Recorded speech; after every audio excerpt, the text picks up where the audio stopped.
आचार्य कल्प पंडित टोडरमल जी द्वारा रचित मोक्ष मार्ग प्रकाशक ग्रंथ अधिकार 9वां। मोक्ष मार्ग का स्वरूप आत्मा का हित मोक्ष ही है और यह मोक्ष सिर्फ और सिर्फ पुरुषार्थ से ही प्राप्त होता है। आत्मा के अंदर पूर्ण सुख उत्पन्न हो जाए, यही सबकी भावना होती है। इसीलिए आत्मा पूर्ण सुख होना ही सभी जीव चाहते हैं और पूर्ण सुखी होने का नाम ही मोक्ष है। और पूर्ण सुखी होने के लिए किसने रोका है? तो हमने ही रोका है खुद को। कोई कर्मों ने, कोई व्यक्ति ने, किसी ने रोका नहीं हमारे को। अगर किसी और के ऊपर आरोप लगाएंगे तो दिक्कत ही हो जाएंगी। जब तक वो सामने वाला कन्विंस ना हो जाए तब तक सुख की प्राप्ति होगी नहीं। हम तो कर्मों के ऊपर आरोप लगा के शांत बैठ गए मस्त कि कर्म छोड़ रहे नहीं, कर्म छोड़ रहे नहीं, है कि नहीं? अरे स्वयं तो महंत बना रहना चाहता है, दोष कर्मों को देता है, इसीलिए मुक्ति नहीं होती। आरोप याद रखना, ब्लेम गेम सबसे डेंजर चीज़ है। कभी ब्लेम नहीं करना, खुद की गलती खोजना। तो वो इसीलिए कहा पुरुषार्थ से होगा। तो पुरुषार्थ मतलब क्या कि मैं दुखी हुआ हूँ मेरे ही भावों से, मेरे ही गलती से, तो मैं सुखी भी हो सकता हूँ। मैं गलती दूर कर सुखी हो जाऊँगा। अनंत सुख तो अंदर है और मैं स्वभाव भी कौन था? मेरा ज्ञान आनंद स्वभाव। तो सुख तो उत्पन्न होना ही होना है। वो हो कि नहीं रहा? क्योंकि हम गड़बड़ कर रहे कुछ, तो भी हम दुख रूप भाव उत्पन्न कर रहे हैं, शायद इसीलिए सुख उत्पन्न नहीं हो रहा। तो दुख रूप भाव कौन सा है? वही है कि हम प्रतिभाषक है इस विश्व के। मतलब क्या?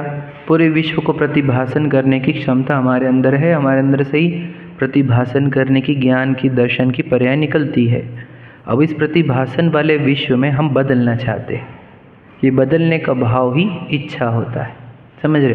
अब पुराने कर्म के फल मिलते हैं सभी जीवों को। तो इस जीवन के में जो जो कुछ होना है, ये पुराने कर्मों ने बोला है। इसका घर रहेगा, ऐसा पत्नी से रहेंगी, बच्चे से रहेंगे, ये रहेगा, प्रसिद्धि इतनी रहेंगी, प्रशंसा इतनी रहेंगी, लाइफ इतनी रहेंगी। ये सब कर्मों का निश्चित किया हुआ है। 1% बदल नहीं सकते, तो 1% बदल के बता दो। और फिर ये इच्छा कर करके दुखी रहता, समझे कि नहीं? गलती से उसको धन आ गया तो फिर धन चला ना जाए, चला ना जाए, चला ना जाए, वो भी डर रहता है इसको, वो भी इच्छा रहती है। और फिर जो भोग आने के पुराने कर्म जो आते, लेकिन इच्छा कर करके तड़पते रहता है। तो इच्छा ही वो भाव है जिससे हम तड़पते हैं। इच्छा काय की है? बदलने की। एक तो क्या? सिचुएशन बदलने की।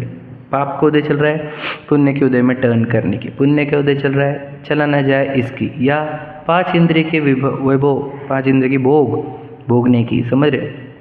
या कषाय उत्पन्न हो गई तो कषाय की इच्छा है ना। ये 4 प्रकार की इच्छा से तड़पते रहता है जीव। याद रखना, खुद इच्छा कर रहा है, खुद तड़प रहा है और कर्मों के ऊपर आरोप दे रहा है, समझ रहे? इन्हें सुखी क्यों नहीं है? तो अपनी इच्छा के कारण अपनी इच्छा उत्पन्न करता है, फिर दुखी होता है और फिर अनंत सुख प्रकट नहीं हो रहा। तो फिर इच्छा नाश कैसे होगी? और ये सबसे पहले इच्छा नाश होगी तो स्वयं को पहचानने पर। क्यों? जब जब देह का लक्ष्य होता है, यानी तो आत्मा से सटक कर, फिसल कर, संसरित होकर जब देह में आता है तो देह संबंधी अनंत इच्छा उत्पन्न होती ही है। मैं अपने आप को विशाल देख लूँ, मैंने क्या देख लिया? एक मिट्टी का ढेला देखा खुद को, जो कर्मों ने उत्पन्न किया।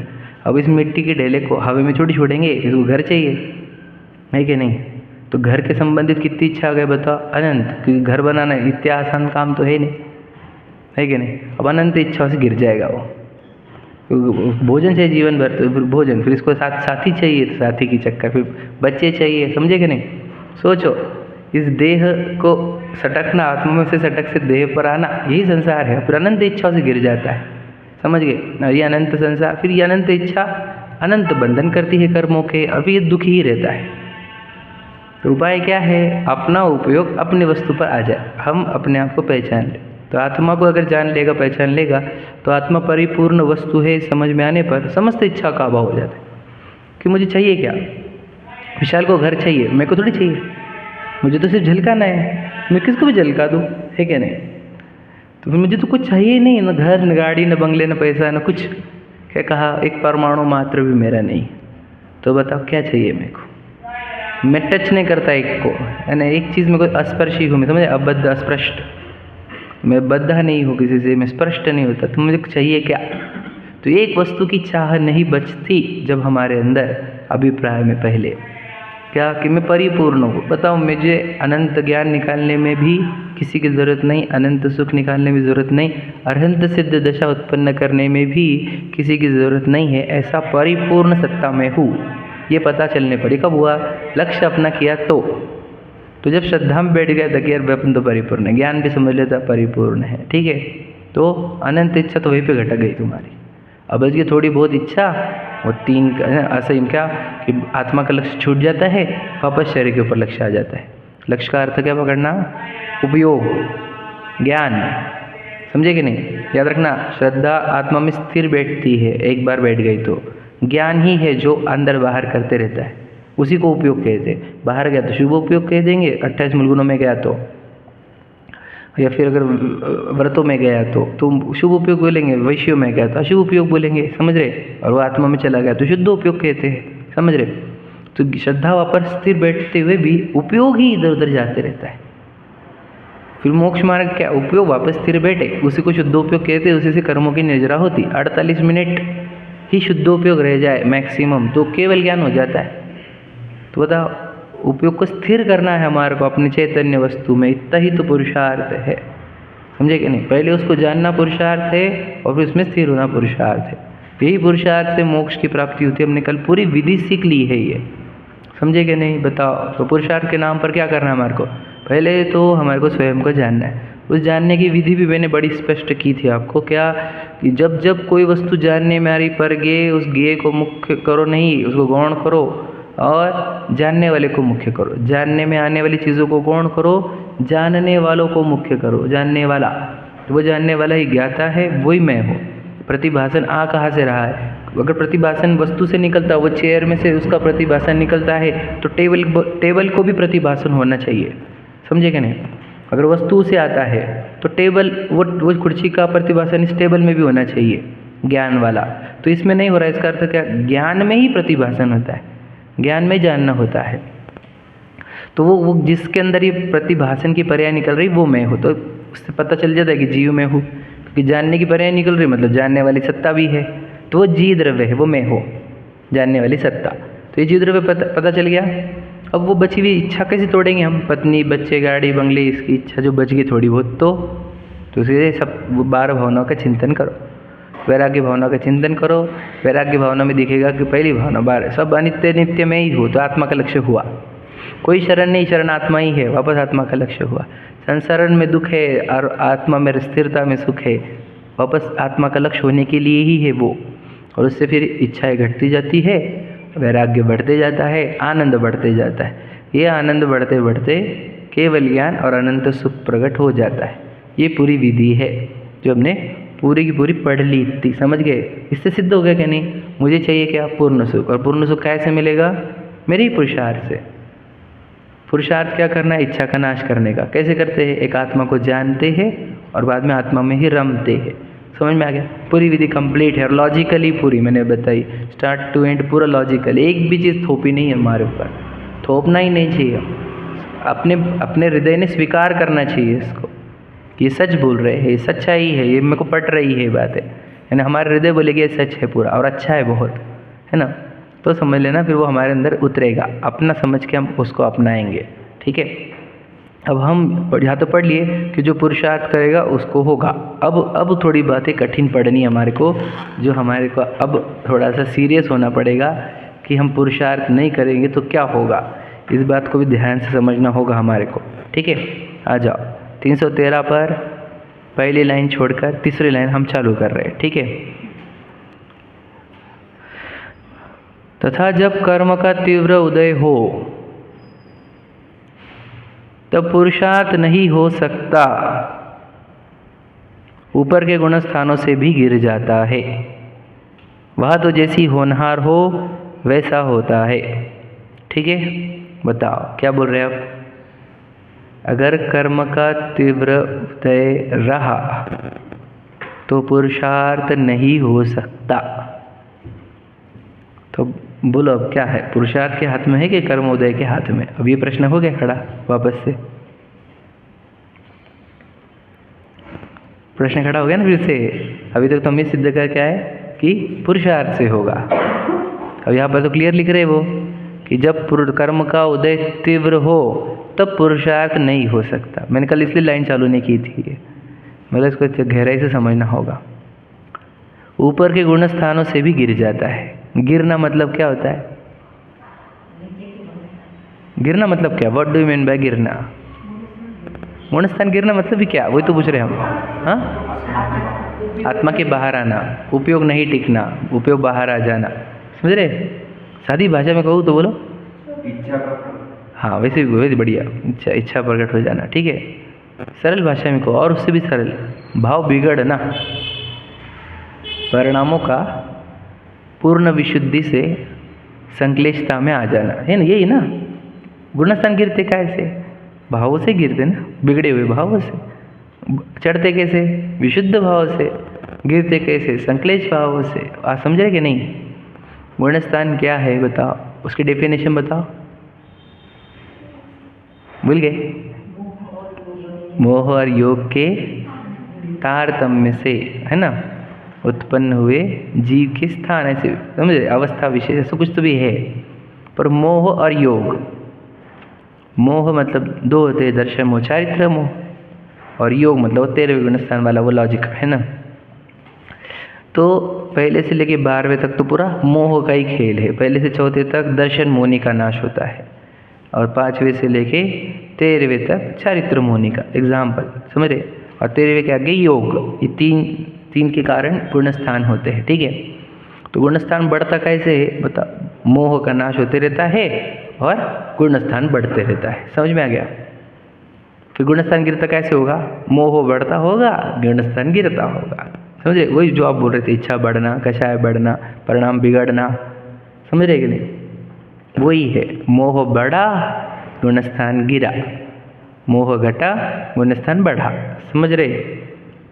गुणस्थान गिर गया, चढ़ गया, ऐसा कुछ नहीं रहता। परिणाम गिरते हैं, परिणाम चढ़ते हैं। समझ रहे कि नहीं? हम हमारी तरफ से देखें ना, वो तो कर्मों की तरफ से कहा ही है जिनवानी ने, वो तो हमारे भावों को चेक करने के लिए, भावों का ट्रेसिंग तुझे नहीं होता तो गुणस्थानों से ट्रेसिंग करके बताया है। समझे कि नहीं समझे? मतलब पहले से चौथा गुणस्थान होता तो दुनिया में क्या चेंज होता? कुछ भी चेंज नहीं होता हमारी लाइफ में। कहाँ चेंज होता? हमारे भावों में। क्या दिखता? भावों में क्या चेंज आया? क्या चेंज आया बताओ? क्या चेंज आया? भावों में क्या चेंज आ जाता? पहले से चौथा गुणस्थान होता है तो भावों में चेंज क्या आता है? देखो, आपको पता है? आपको बोल पाओगे क्या चेंज आता होगा? क्या होगा? शुद्ध मतलब क्या हुआ? कैसे मंद हो जाएंगे?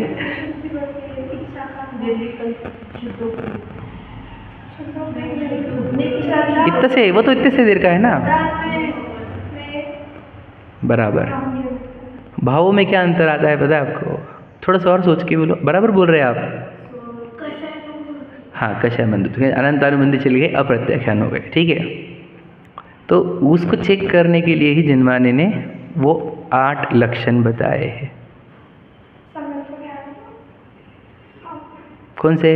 वो निशंकित हो जाता है, उसके जीवन में एक भी चीज़ का डर बचता नहीं। तो ये उसके भावों में चेंज आता है, ये भावों में चेंज आता है इसका। समझे क्या चेंज होता है? उसके जीवन से पूरे डर खत्म। जैसे जो अपने आप को शरीर मानता है, उसको डर है क्या नहीं? बीमारी का, दरिद्रता का, इस जन्म में क्या होगा, अगले जन्म में क्या होगा, इसका डर है क्या नहीं है? ये बताओ।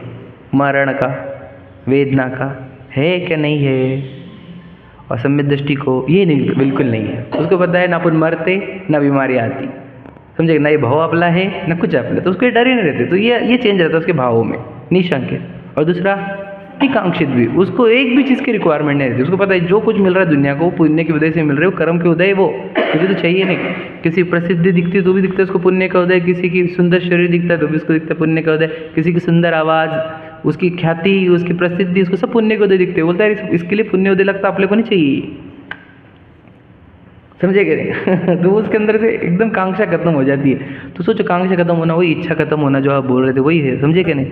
तो उसके जीवन में आपको ये दिखेगा, यानी कहाँ दिखेगा जीवन में? मतलब उसके भावों में एकदम निर्भर हो जाता है, वो निश्चिंत हो जाता है, समझे? पूरे भय खत्म हो गए, सब तो भय, और पूरी इच्छाएं खत्म हो गई, कुछ भी नहीं चाहिए उसको।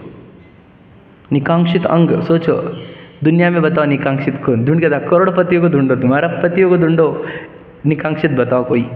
बता, अंबानी भी निकांक्षित नहीं हो सकता है, समझे कि नहीं? इतने पैसे वाला। और टाटा भी निकांक्षित नहीं था। समझे कि नहीं? निकांक्षित तो सिर्फ सम्यक दृष्टि ही, समझ में आया? ये भावों में चेंज हमारे को पकड़ में आना चाहिए। और याद रखना, अट्रैक्शन भी इसी का होना चाहिए कि मेरे को भी निकांक्षित होना है, तो सम्यक तो प्रकट होगा। समझे कि नहीं समझे? तो क्या होता है गुणस्थान चेंज होना? मतलब क्या? भावों में चेंज आना। तो उसके भाव में चेंज आया कि नहीं? उसके अंदर निकांक्षितपन आया, इसीलिए उसका सम्यक तो गुणस्थान हुआ चौथा। समझे कि नहीं? भाव आत्मा में स्थिरता और बढ़ गई, अब बदलेगा नहीं, वो हो रहा है तो इधर पांचवा गुणस्थान हो गया। तो भावों में चेंज आना ही तो गुणस्थान होता है। और क्या होता है समझे क्या? पहले गुणस्थान को समझ लो आप। भावों की ही स्तर गिरना गुणस्थान गिरना है, भावों का स्तर ऊंचा होना सो गुणस्थान बढ़ना है। तो यहाँ पे क्या कह रहे हैं? ऊपर के गुणस्थानों से गिर जाता है कब? उदय तीव्र हो तो, कर्म का उदय तीव्र हो तो इसका अर्थ बताओ क्या है? इसका अर्थ क्या हो रहा है? कर्म का उदय तीव्र हुआ तो भाव गिर जाते हैं, समझ गए? तो ये भाव गिर जाते हैं इससे कर्म का उदय तीव्र आता है, कि कर्म का उदय तीव्र आए इससे भाव गिर जाते हैं? ये गुत्थी सॉल्व करनी है हमारे को। समझे गुत्थी क्या है? कर्म का उदय तीव्र होने से भाव गिरते हैं कि भाव गिरने से कर्म के उदय तीव्र होते हैं? अभी तक तो मैंने क्या समझाते हैं स्टार्ट से अभी तक, कि भाव गिरे तो कर्म तीव्र हुए, ये समझाया कि नहीं? तो यहाँ पर बताओ, वो 11वें गुणस्थान से गिरता समझ लो, या चौथे से पहले में आ जाता है, 11वें से पहले में आता, 6वें में आता है ना? तो ये सब गिर रहा है तो काहे से? हाँ, स्थिर नहीं हो रहा, बराबर है ना? 11वें से में स्थिरता का ही प्रॉब्लम है, बराबर है। चौथे से पहले में आता है तो क्या हो जाता है? बोलो क्या हो जाता है? हम पहले चौथे वाले की बात करें, फिर 11 वाले की बात करें, ठीक है? पहले चौथे वाले को पकड़ते हैं अपन। चौथा वाला पहले में आया किस? हाँ, मोह प्रबल हो गया मतलब क्या? श्रद्धान गड़बड़ हो गया मतलब क्या? बोलो भाई, बराबर बोल रहे हैं आप, बोलो, बोलते जाओ। चौथे गुणस्थान वाले पर को ही लक्ष्य करते, पर को लक्ष्य होना चौथे गुणस्थान से गिरना नहीं है, क्योंकि चौथे गुणस्थान वाले तो 6 महीने पर में लक्ष्य में ही रहते हैं, समझे क्या? इसलिए बता रहा, चौथे गुणस्थान वालों का पर लक्ष्य का प्रॉब्लम नहीं है, याद। हाँ, तो क्या गड़बड़ हुई वो तो पूछ रहे हैं हम, वही गड़बड़। हाँ, ध्यान से सुनना, सूक्ष्मता में जाओ। पर लक्ष्य प्रॉब्लम है कि चौथे गुणस्थान का? नहीं, क्योंकि चौथे गुणस्थान में 6 महीने तक पर लक्ष्य रह सकता है, तब भी कोई गुणस्थान नहीं गिरता, याद रखना। पर लक्ष्यता चौथे गुणस्थान से गिरने का कारण नहीं है। हाँ, वही है। हाँ, देह में लगना चालू हो गया तो गुणस्थान पहला हो गया। तो देह में लग गई, हाँ, तो बोलेंगे किसके लग गए? उसने तो वेद ज्ञान किया था, तो 6 महीने तक रिवाइज ही नहीं किया उसने, याद ही नहीं है आत्मा की 6 महीने तक। लक्ष्मण जी को लेके अगर 6 महीने ने 7 महीने घूम लेते ना वो, तो फिर वो भी मिथ्यात्मा में आ जाते थे। वैसे तो शायक थे, पर एग्जाम्पल बता रहा हूँ मैं। तो कोई समझ रहे पहली बात?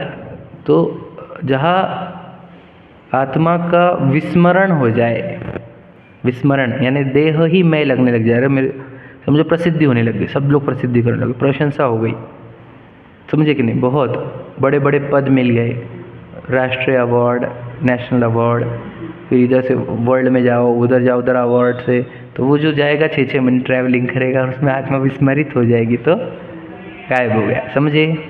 चौथे गुणस्थान से पहले गुणस्थान में कैसे गिरा? आत्मा के विस्मरण से, देह के एकत्व से, 2 से 1 हो जाने से, समझे? इधर ध्यान दो, 2 का 1 हो जाना वह है चौथे से पहला गुणस्थान। समझ में आ गया भैया? अब 7वें से 6ठे में क्यों आता और 11वें से पहले में क्यों आता? बोलो इसका उत्तर। वो है जो आप बोल रहे थे, पर का लक्ष्य हो जाना, समझ रहे कि नहीं?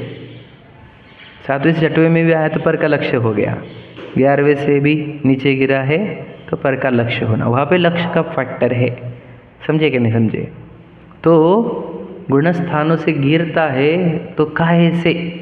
तो परिणामों में ही बोलो स्व का लक्ष्य छूटता है, ये है मुद्दा। पर का लक्ष्य हो जाता है, ये मुद्दा नहीं है। समझे क्या? वापस समझना, दोनों में अंतर समझ रहे? स्व का लक्ष्य छूटना ये मुद्दा है, प्रॉब्लम ये है। और फिर स्व का लक्ष्य छूटा तो अपने आप ही पर का लक्ष्य हो गया। समझ रहे?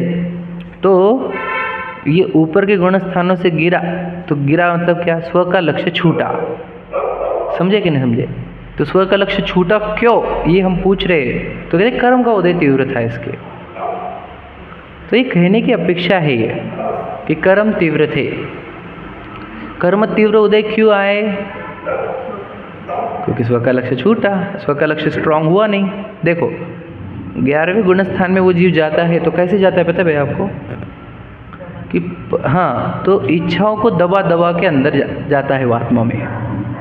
इसको बाद में देख लेंगे, अभी तो नहीं चाहिए मुझे, बाद में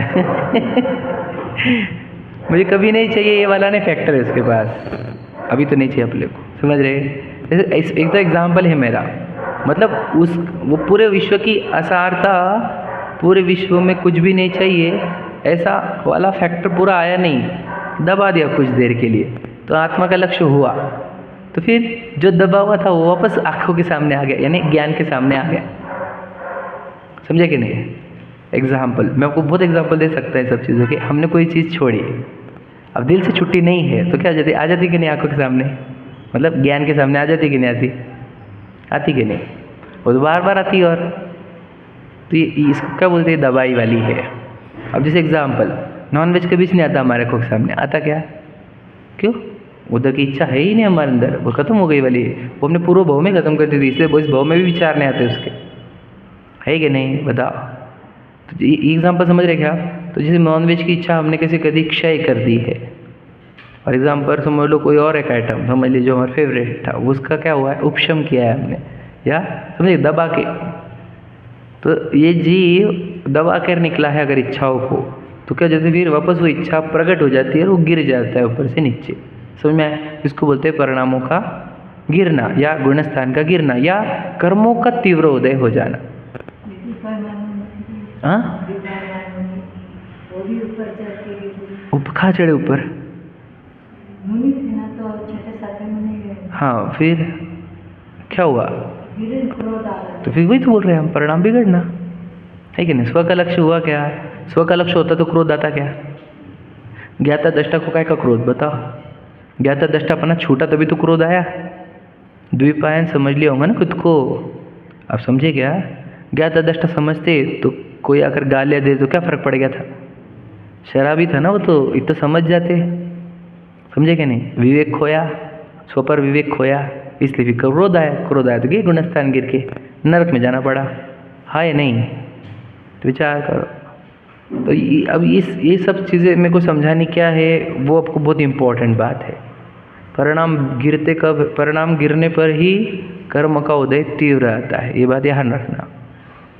मेरे परिणाम बिगड़े नहीं और कर्म का उदय तीव्र आया, ऐसा नहीं होगा। समझे क्या?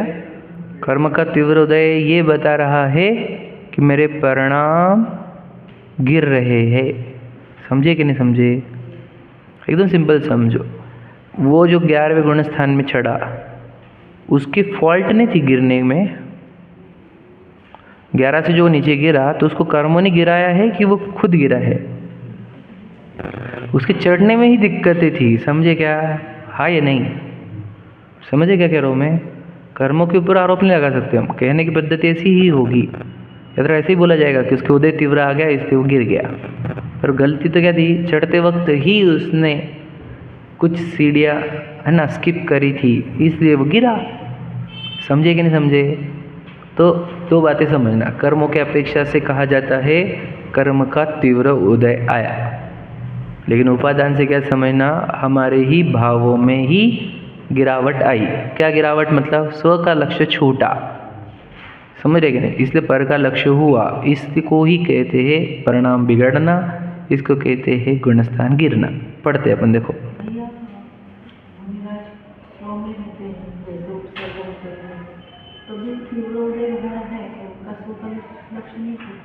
तीव्र उदय क्या पकड़ना? अघातिया वाले नहीं, घातिया वाले।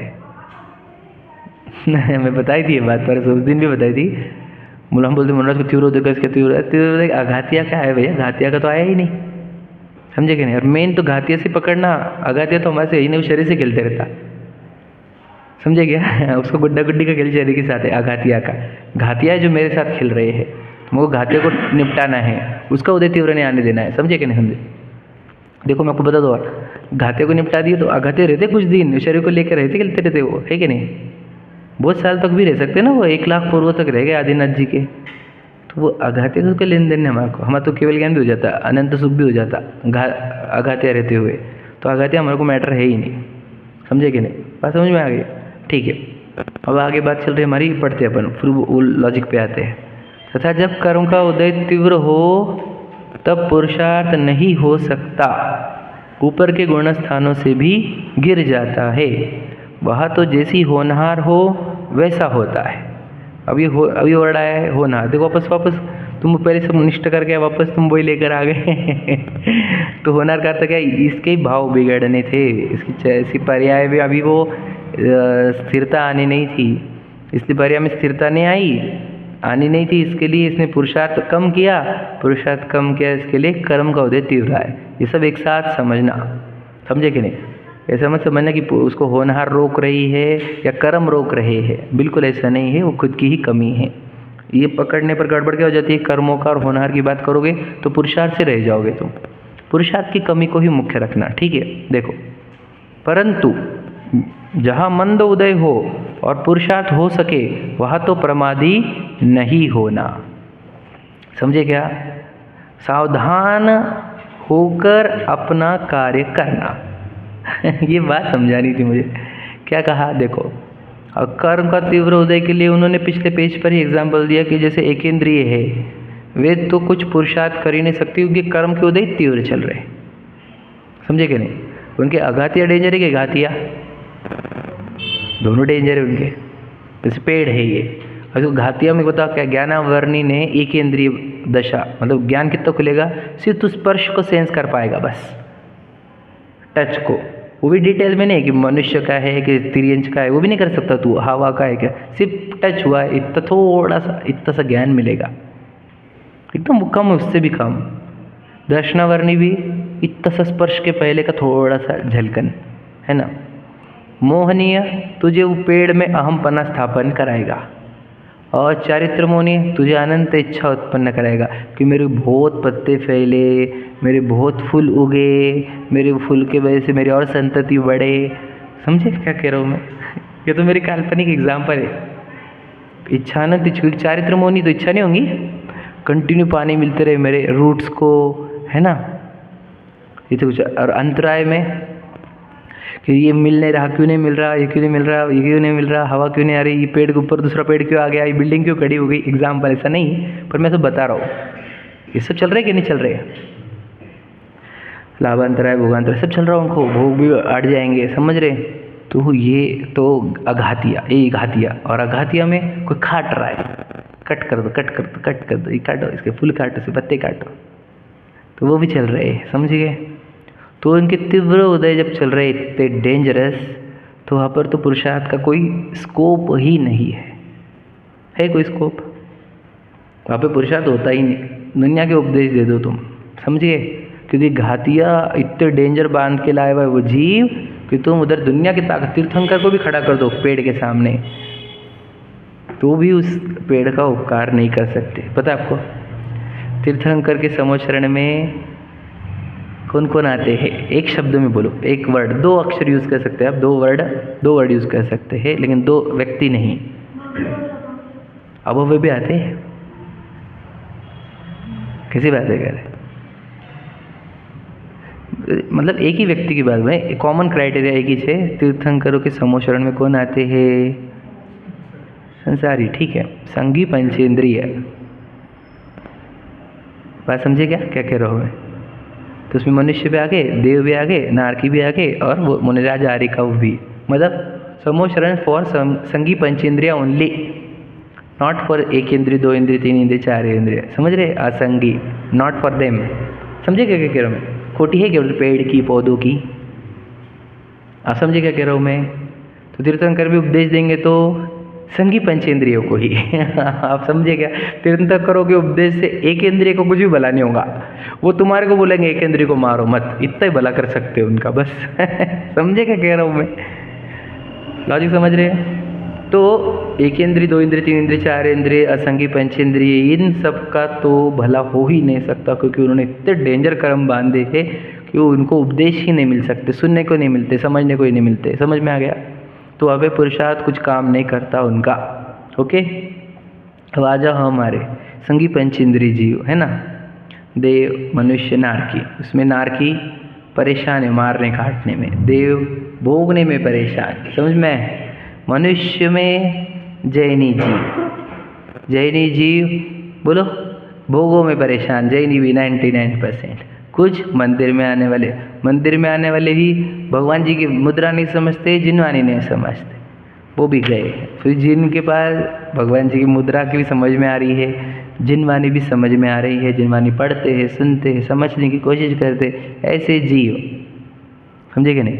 ऐसे जीव अगर, तो ये जीव हम जो है, हम सब बैठे हुए उनके लिए बोल रहा हूँ।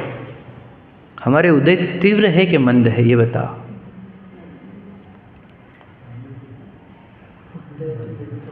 मंद है तभी तो आए। तो तीव्र हो गए मतलब क्या हो जाता है?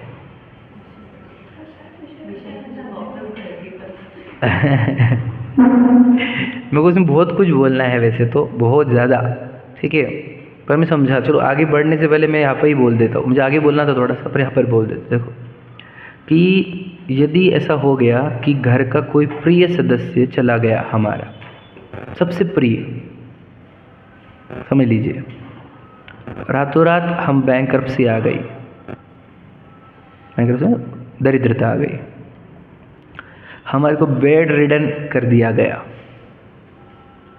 समझ गए?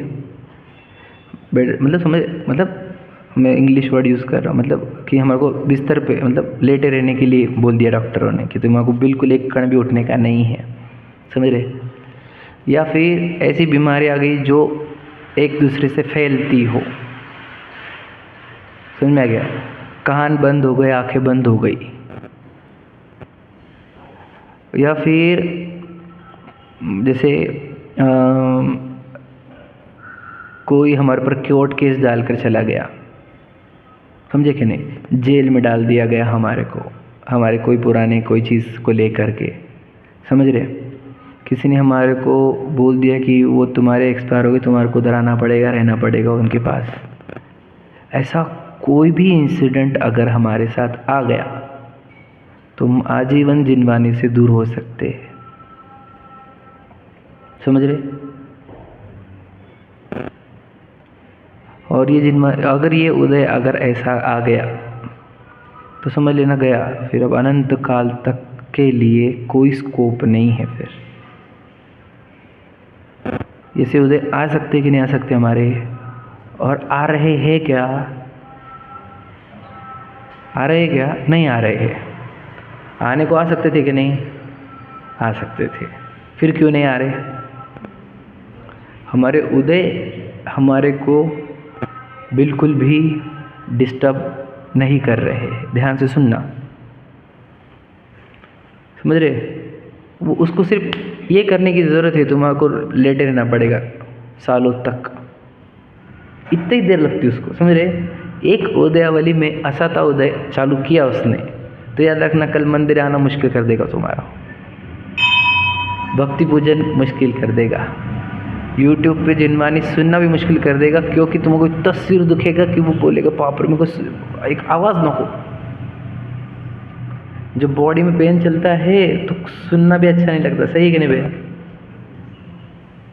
तो सब अनुभव करके बता रहा हूँ मैं आपको। तो वो ये सब वो नहीं कर पा रहा है हमारे केस में। कर पा रहा है क्या वो? जब तक कर्म को उदय बोलेंगे, बोला ना, हाँ वही तो बोल रहा हूँ मैं कि कर्म का उदय तीव्र हो गया तो क्या होगा, ये सिर्फ विचार करके देखो तुम। ये बोल रहा हूँ मैं आपको कि कर्म का उदय तीव्र हो गया तो क्या होगा हमारे साथ। हम ये कर पाएंगे कि जो हम कर पा रहे हैं आज? क्या हम वेद ज्ञान कर पाएंगे वो टाइम पे? विचार करो। इसलिए कहना है कि कर्म का उदय तीव्र होने से पहले जबलो न रोग जरा गहे तबलो झटिति निज हित करो। जो पुण्य के उदय में भेद ज्ञान नहीं करता उसको पाप का उदय तड़पा तड़पा के छोड़ता है। मैं सच बोल रहा हूँ, ये तो सब पर्सनल एक्सपीरियंस है सब के सब। कि जब पुण्य के उदय थे, जब देह से भेद ज्ञान किया नहीं, जब बीमार शरीर सामने आ गया, शरीर के अंदर पेन चालू हो गया तो तड़प बेटा। फिर आप जितना शरीर अखड़ेगा तुझे उतनी तकलीफ होगी, क्योंकि तूने वेद ज्ञान का प्रैक्टिस किया ही नहीं था तब। सही है कि नहीं भैया? तो इसके लिए तुमको जब तक उदय मंद चल रहे हैं, एकदम मंद, वो एक चीज़ का टेंशन दे रहे। सोचो हम 1 घंटा आके बैठे, उसने हमारे को एक भी बर्डन दे रहा नहीं है, वो करने को कुछ भी कर सकता था वो। समझिए कि नहीं? जिस दिन हम आते नहीं है उस दिन समझ लेना उसने षड्यंत्र खेल लिया। तुम्हारे मन से नहीं आए हो, उसने षड्यंत्र खेल लिया तुम्हारे साथ। इतने देर 1 मिनट लेट करने के लिए भी वो षड्यंत्र खेल देता है। एक दिन नहीं आने देने के लिए भी वो कहीं ना कहीं व्यस्त कर देता है हमारे को। उसकी इम्पोर्टेंस जागरूक कर देता है अंदर से, वो फालतू चीज़ की। और फिर हम इसको स्किप करते थे जो सबसे महान चीज़ है। पिद्दी सी चीज़ का इम्पोर्टेंस क्रिएट करने का काम होता है दर्शन मोहनी का। नए नए बच्चों को PTM में नहीं जाएंगे क्या अपन? एग्जाम्पल, ऐसा कुछ भी हो सकता है। मैं तो सिर्फ एग्जाम्पल जो मेरे साथ होता है वो बोल रहा हूँ। तो वो ऐसा एक तीव्र उदय आपको धर्म से पूरी तरह आउट कर देता है। इसलिए देश शास्त्र गुरु से और मुख्यतः से शास्त्र से दूर जाने से मुझे तो बहुत भय लगता है। मुझे पता है कि मैं वहाँ जाऊँगा, उसने अगर उदय तीव्र कर दिया तो हम गए 12 के भाव से। इसलिए अपने को देश शास्त्र गुरु से दूर जाना नहीं। क्योंकि देखो मैं आपको बताऊँ, मैंने 10 दिन के लिए गैप किया स्वाध्याय में पूरी तरह। तो मैं कहीं ना कहीं जाऊँगा, किससे ना किससे मिलूँगा। वो बोए को बोलेगा भैया तुम्हारी हेल्थ देखो कितनी बिगड़ गई, फाइनेंस देखो बिगड़ गया। बेटा फाइनेंस नहीं, हेल्थ नहीं तो क्या करोगे तुम? धर्म करने के लिए भी फाइनेंस और हेल्थ के ऊपर ध्यान दो। पहले ये कोर्स करो, फिर ये कोर्स करो, फिर इधर कोर्स जिम लगाओ, योगा क्लास करो, ये करो वो करो। तो 10 दिन में मेरे अंदर डम डम डम डम भर देगा सब। और फिर मैं लगा लूँगा उसके चक्कर में, और फिर हो गए देश शास्त्र गुरु से दूर। समझ गए क्या कह रहा हूँ मैं? फिर वहाँ पे करते करते सक्सेस नहीं मिलेगा तो और कुछ तो भी करो, और कुछ तो भी करो। फिर वो गया मनुष्य भाव से बाहर। एग्जाम्पल समझ रहे क्या कह रहा हूँ मैं? होता कि नहीं होता ऐसा? हम पार्टी में गए, उसने बोले भैया उसने कार ली, सब ले रहे, तेरे पास ही नहीं है। और सबने मर्सिडीज ले ली, BMW ले ली, किसने क्या ले लिया। बेटा पैसे रहे तो रिस्पेक्ट मिलती दुनिया में। आजकल पैसे के बिना रिस्पेक्ट भी नहीं मिलती। ये डालते ना हमारे अंदर, फिर है यार सही बात, वैल्यू तो पैसे वालों को ही है। तो बस फिर बैठ गया, पैसे के पैसा होना चाहिए। ये ऐसे कब ऐसे कुछ इंसिडेंट्स बनेंगे, फिर तुम्हारे अंदर उसकी इंपॉर्टेंस क्रिएट कर दी जाएगी और तुमको देश शास्त्र गुरु की इंपॉर्टेंस घटा दी जाएगी। समझे कि नहीं? आत्मा की अरुचि पैदा कर दी जाएगी, शरीर की रुचि पैदा कर दी जाएगी, और हमारे को धर्म से पूरी तरह दूर कर दिया जाएगा आजीवन के लिए और अनंत काल के लिए। समझे क्या?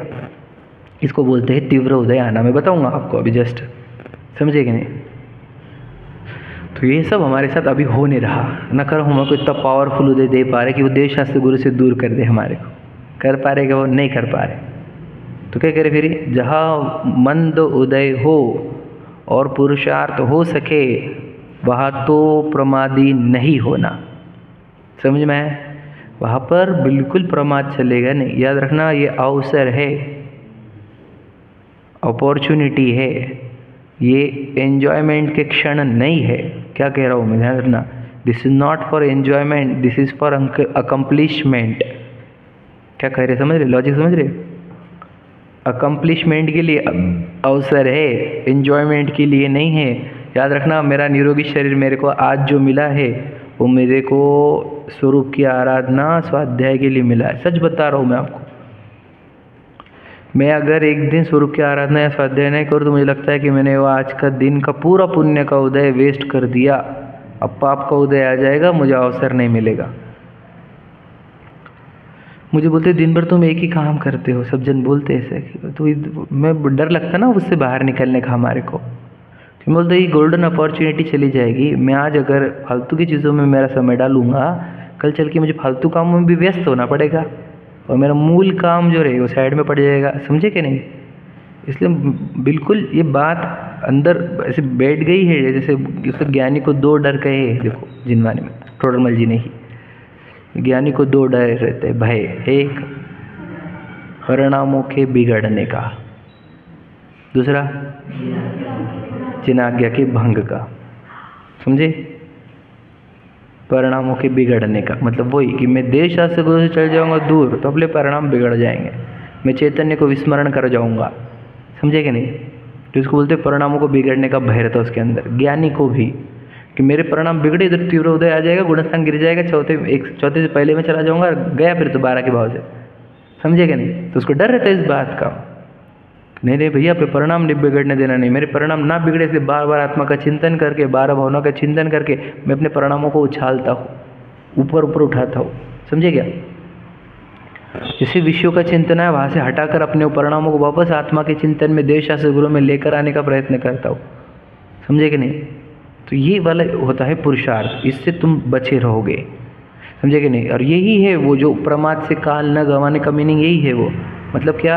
अपने उपयोग को विषयों में नहीं जाने देना, संयोगों में जाने नहीं देना, भ्रम में जाने नहीं देना, अपने उपयोग को सत्य में। समझे कि नहीं?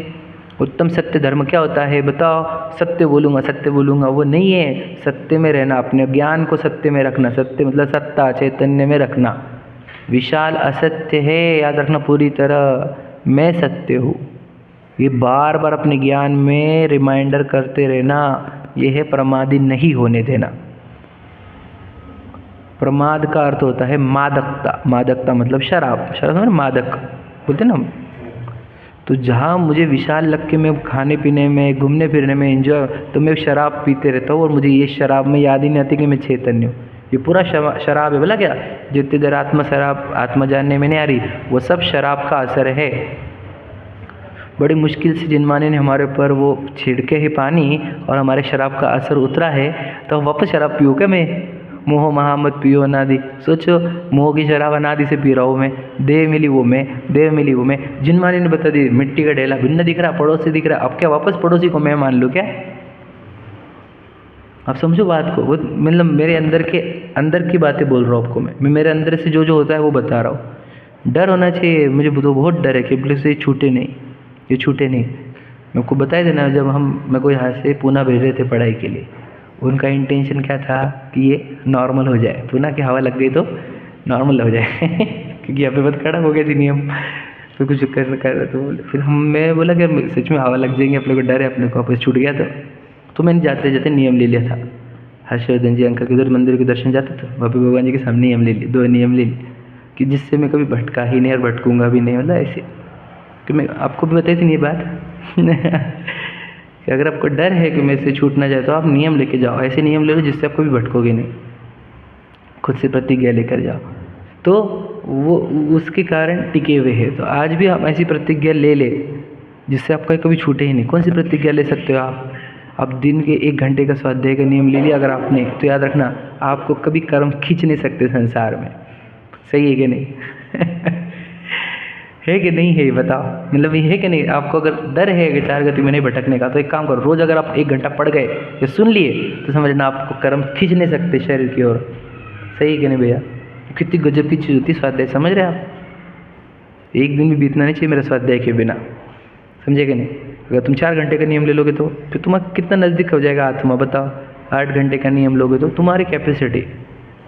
और ऐसा एक दिन भी नहीं होना चाहिए जिस दिन मैंने स्वाध्याय ही नहीं किया। याद रखना, देव दर्शन जैसा कंपलसरी किया है हमने, वैसे स्वाध्याय भी कंपलसरी ही होना चाहिए। कंपल्शन में कंपल्शन, क्योंकि रियलिटी आप सुने हुए क्या? भगवान जी से आप क्या आके फॉर्मेलिटी कंप्लीट करके चले जा सकते हो, यहाँ पर बिना सुने भी तुम चले जा सकते हो दर्शन में, लेकिन स्वाध्याय में तो तुमको सुनना ही है कि मैं आत्मा हूँ, मैं शरीर नहीं, मुझे मुक्ति चाहिए, मुझे जन्म मरण से अभाव करना है। समझे कि नहीं? तो ये है वो जिससे आप भटकोगे नहीं, अपने मूल उद्देश्य जिससे आप मनुष्य बनकर आए हो, जो मुक्ति का उद्देश्य लेकर आए हो, तो भटकोगे नहीं मूल बातों से। इसलिए ये नियम याद रखना। अगर आपको कभी डर है कि मैं भटक सकता हूँ तो ये नियम ले लेना आजीवन का। समझे कि नहीं?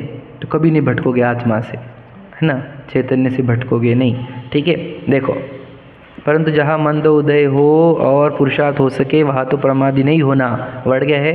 सावधान होकर अपना कार्य करना। सावधान होकर मतलब क्या? निरंतर सावधान मतलब अटेंशन, विश्राम, सावधान। तो विश्राम में जाना नहीं, सावधान में रहना। सच बता रहा हूँ आपको। विश्राम मतलब क्या? अरे यार दो सो जाएंगे अपन, समझे कि नहीं? 2 घंटे में लूट लेगा वो, समझे कि नहीं समझे? रात्रि को जो सोते हैं वो थकान के कारण सोते हैं, तो वो लूटता नहीं। अगर तुम लिमिटेड नींद लेते हो तो तुम बेहोश होकर सोते हो घोड़े बेचकर, तो वो तो सब लूट लेगा बेटा वो तुम्हारा। क्योंकि याद रखना, दर्शनावर्णी तीव्र हुआ है, ज्ञानावर्णी भी तीव्र होगा, वो लूट लेगा वो तेरा चैतन्य हीरा, समझे कि नहीं? कर्म चोर चोर ने मुनराज क्यों सोते नहीं? रत्नत्रय लूट जाने का डर है ना उनको। तुम्हारे को भी सम्यक तो लूटने का डर होना चाहिए। हम चिंतन में है निरंतर आत्मा के, और मैं 2 घंटे सो गया तो याद रख आत्मा का चिंतन गायब हो गया, तो वापस चैतन्य हीरा गायब। तुम 2 घंटे सो नहीं सकता, समझे कि नहीं समझे? डर है ना हमारे को, हमारे रत्नत्रय लूटने का, हमारे सम्यक तो लूटने का डर है हमारे को। तो वो डर ही हमारे को ज़्यादा चैन की नींद सोने देता नहीं, यानी गाफिल निद्रा में नहीं सोने देता, वो जागरूक रखता है। उठते के साथ तुरंत रिवाइज करता हूँ, भैया अपन शरीर में अपन जीव है। मैं समझा क्या क्या बोल रहा हूँ? अब एक बातें समझ रही कैसे वैसी लग रही? Time pass. हाँ, सोचो हम तो फिर हम चले गए गोवा को, हम कहे चले घूमने को, तो वो हीरा क्या होगा? हीरो पूरा जीरो हो जाएगा। इसलिए जहाँ जा रहे हो जरा सोच समझ के जाओ। मेरा हीरा लूट जाएगा, मेरी संपत्ति लूट जाएंगी, मेरा ज्ञान धन, मेरा आत्म धन, आत्म राम लूट जाएगा मेरे से, जो मैंने बहुत मुश्किल से प्राप्त किया है, बड़े मुश्किल से, बड़े प्रयत्न से। तो मैं उसको खो नहीं सकता, मैं उस निधि को नहीं खो सकता मेरी, समझे क्या? निज निधि, निज में बताई ना, निज निधि तो इधर है ना। मुझे बोलते हैं कि सच में अनुभव करते, तो मेरी निधि खोनी नहीं चाहिए मैं इससे। I should not lose my निधि, मेरे आत्म तत्व रत्न, समझे कि नहीं समझे? देखो पढ़ता हूँ थोड़ा सा, 1-2 लाइन ही पढ़ता हूँ, हो गया टाइम हमारा। जैसे कोई पुरुष नदी के प्रवाह में पड़ा बह रहा है, वहाँ पानी का जोर हो तब तो पुरुषार्थ कुछ नहीं, उपदेश भी कार्यकारी नहीं, और पानी का जोर थोड़ा हो तब यदि पुरुषार्थ करके निकले तो निकल आएगा। उसी को निकलने की शिक्षा देते हैं, और न निकले तो धीरे धीरे बहेगा और फिर पानी का जोर होने पर बहता चला जाएगा। समझ में आ गया? तो ये बताओ, पहले ये बात बताओ कि हमारा जो नदी का बहाव है, पूर्व कर्म के नदी का उदय जो है वो बहाव होता है पुराने कर्मों का, वो बहाव तेज है कि मंद है? ये बताओ। ये समझ रहे ना?